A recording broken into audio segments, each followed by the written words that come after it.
Halo semua, kembali lagi di channel Naik Level. Pada video kali ini, saya ingin membahas analisa saham Proni ya. Ini saham-saham yang baru pertama kali saya bahas karena baru rilis laporan kuartal 3 sambil menunggu emiten-emiten lain. Kita akan bahas yang sudah rilis laporan kuartal 3 lebih dahulu. Ya, ini adalah Eisler Group International.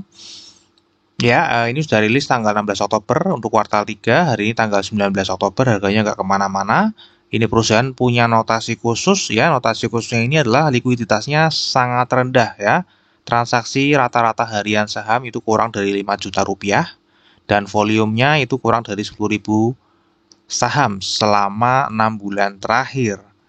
Ya, jadi ini tidak liquid teman-teman ya. Kalau saya cek di hari ini di papan jual belinya, di papan bursa juga hanya ada offer 61 lot ya, dan tidak ada transaksi hari ini ya teman-teman ya.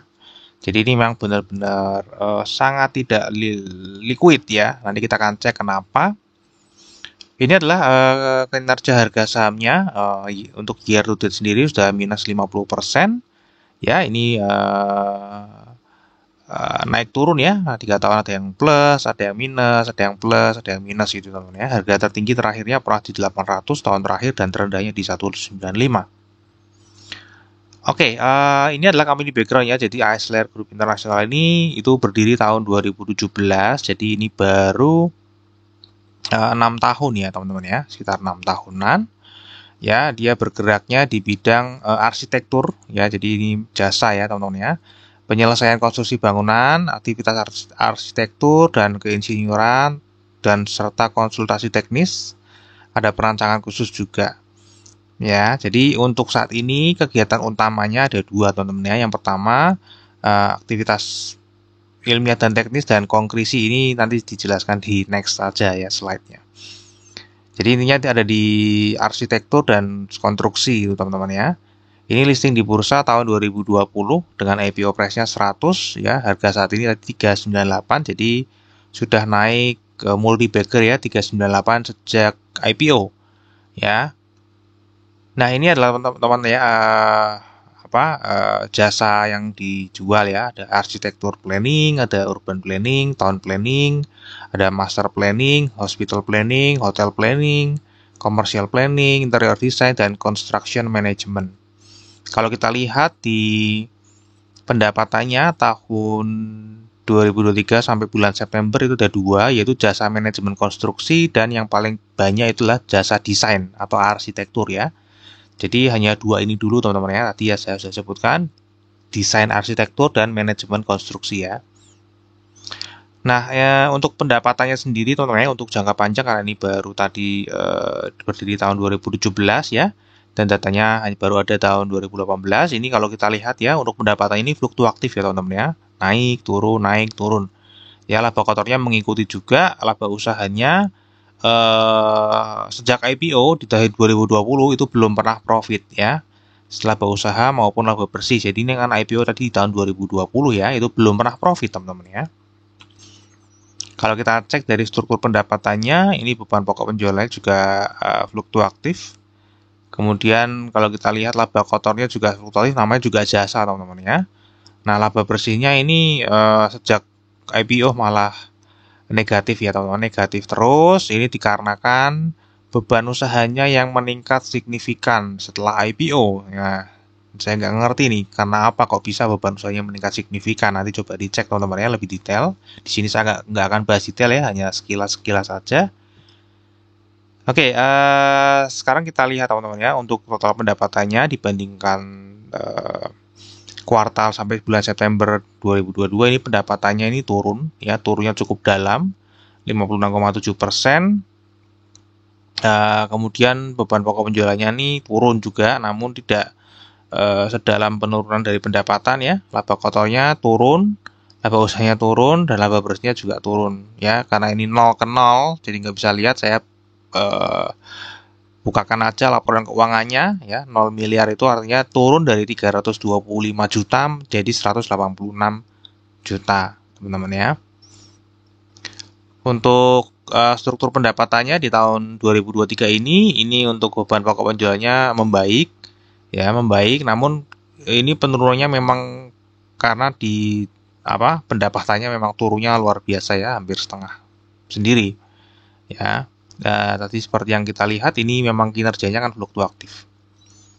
Untuk valuasinya seperti apa? Nah, seperti biasa ini karena baru IPO 2020 ya, pasti mahal sekali ya teman-teman ya. Price to book value-nya di 105, ini sangat premium ya. Kemudian PE ratio-nya juga ada di 2791 ya, ini annualize. Jadi wah, ini sampai berapa generasi nih baru balik modal ya kalau seperti ini terus. Untuk ROE-nya ini lagi minus teman-teman ya, masih minus karena yang profit ada di tahun ini ya, sudah profit. Kita coba pakai yang annualize ya. Yang annualize itu 3,79 ya, kita valuasikan menggunakan earning yield, maka di harga wajarnya itu 0,001 teman-teman, jadi hampir mendekati 0 ya untuk harga wajarnya. Jadi ini mahal sekali ya 398 itu kalau secara valuasi perusahaan yang wajar. Untuk dividen ini belum ada dividen teman-teman ya. Kemudian untuk seasonality ini juga peluang naiknya di bulan Oktober sih ya. Peluang naiknya ada di bulan Oktober, kemudian nanti November dan Desember juga turun lagi. Dan di Oktober ini memang sudah naik tipis ya, 2,58%, meskipun tadi kalau kita lihat memang likuiditasnya perlu dicatat. Ya, kemudian ini adalah komposisi pemegang sahamnya. Nakula Investama ini 44%, ada Jangroni ini juga pengendali ya, menggunakan data personal dia 36, ada Mepok Holding Private Limited dan lain-lain 7,5 juta. Ya, kalau kita lihat kepemilikannya ini nggak berubah banyak, bahkan cenderung turun ya setelah setahun terakhir. Jumlah lembar sahamnya ini berfluktuatif, saya juga nggak ngerti kenapa ya, bisa turun tiba-tiba ke 7,5, kemudian bisa naik lagi 457.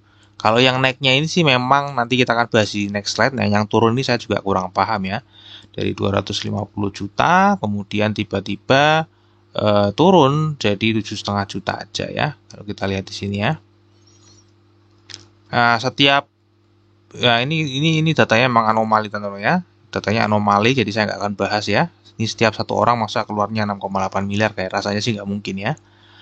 Oke, kita lihat ya di secara detail kenapa kok bisa seperti itu. Ini secara detail struktur kepemilikan saham ini ya, dari September ke September. Kalau kita lihat September tahun lalu tuh hanya 250 juta lembar saham yang scripless ya, artinya cuman mungkin yang Mepok Holding ini dan lain-lain ini ya yang listing ya, untuk Jangroni, kemudian untuk Nakula Investama itu sahamnya scrip ya, sahamnya scrip atau tidak bisa diperjualbelikan di bursa.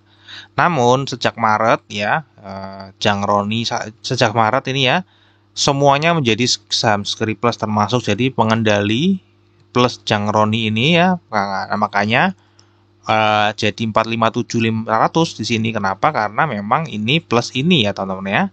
Jadi ini adalah investor retail lokal, ini investor retail lokal semua ya. Jadi seolah-olah bertambah banyak sehingga ini datanya jadi anomali ya.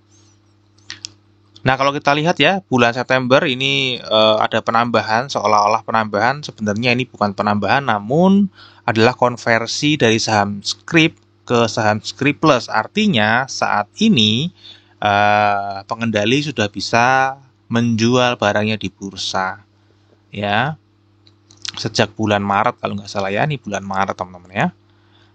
Dan ini lokal juga ya, terdilusi ya, otomatis ya, secara ininya nambah, namun secara persentase berkurang ya. Ini adalah tadi Mepok Holding ya. Jadi ini secara overall ya sebenarnya netral aja sih, karena nggak ada pergerakan apa-apa. Ini hanya perubahan dari saham scrip ke scripless ya. Ini kalau kita lihat di sini juga ya, ini adalah perubahannya teman-teman ya, perubahan dari scrip ke scripless.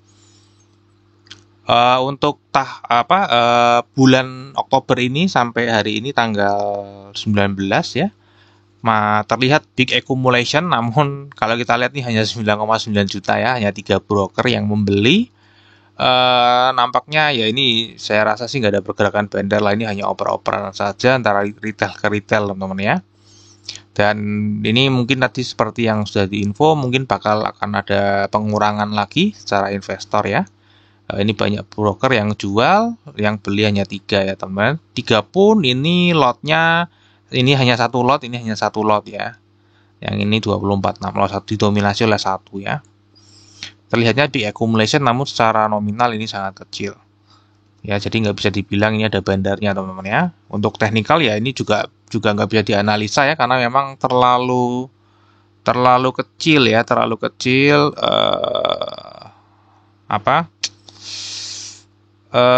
likuiditasnya ya teman-teman ya. Hanya satu kali ini di sini besar, kemudian habis itu udah nggak ada apa-apa lagi. Ya, untuk risamnya nanti kinerja jangka panjangnya ini fluktuatif, jangka pendeknya lagi turun, valuasi mahal sekali, belum pernah bagi dividen, seasonality, peluang naiknya dari bulan Oktober dan sudah naik tipis, namun sekali lagi tadi likuiditasnya perlu dipertanyakan. Untuk bandarmologi netral ya, karena nggak mungkin sahamnya nggak liquid kalau ada bandarnya. Untuk teknikal ini juga tidak bisa dianalisa karena datanya memang tidak liquid ya. Ini hanya untuk sekedar informasi aja sambil nunggu laporan-laporan keuangan emiten-emiten yang lainnya. Ya, semoga video ini bisa bermanfaat buat teman-teman ya. Terakhir disclaimer ya. Jadi video ini dibuat hanya untuk sharing analisa saja teman-teman, bukan ajakan jual atau beli saham Roni ya. Silakan teman-teman tetap wajib melakukan analisa sendiri kalau misalnya tertarik membeli atau menjual saham Roni ya. Oke, kita akan ketemu lagi di video yang berikutnya.